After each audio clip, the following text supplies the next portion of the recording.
સુરતની ઉમરા સ્થિત પાસપોર્ટ ઓફિસને બોમ્બથી ઉડાવી દેવાની ધમકી મળતા તંત્રમાં દોડધામ મચી ગઈ છે। આજે વહેલી સવારે 5 વાગે પાસપોર્ટ ઓફિસના સત્તાવાર આઈડી પર અંગ્રેજીમાં એક ધમકીભર્યો ઈમેલ મળી આવ્યો હતો, જેમાં બિલ્ડિંગને નિશાન બનાવવાની વાત કરવામાં આવી હતી।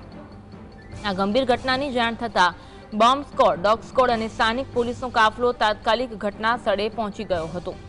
અવારનવાર સ્કૂલોને, હાઈકોર્ટને બોમ્બથી ઉડાવી દેવાની ધમકી આપવામાં આવી રહ્યું છે, ત્યારે હવે પાસપોર્ટ ઓફિસને નિશાન બનાવવામાં આવી છે।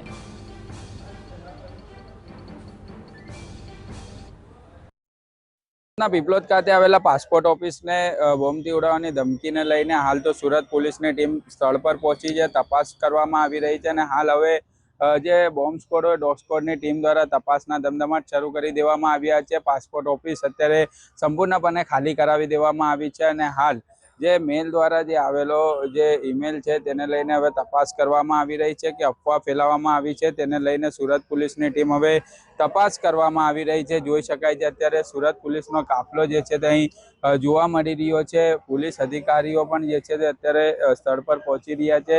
જે રીતના પાસપોર્ટ ઓફિસને બોમ્બથી ઉડાવવાની ધમકીને લઈને હાલ તો બોમ્બ સ્ક્વોડ, ડોગ સ્ક્વોડની ટીમ દ્વારા તપાસ જે છે તે કરવામાં આવી રહી છે અને તપાસના અંતે હવે અફવા છે કે પછી મેલ આવ્યો છે તેની જે છે ઊંડાણપૂર્વકની તપાસ જે છે તે કરવામાં આવી રહી છે। જે પાસપોર્ટ ઓફિસની અંદર જે કર્મચારી કામ કરતા હોય છે તેમને તાત્કાલિક ધોરણે બહાર જે છે તે જે બહાર આવવા માટે કહેવામાં આવ્યું છે અને હાલ જે પાસપોર્ટ ઓફિસ છે તે ખાલી કરાવી દેવામાં આવી છે।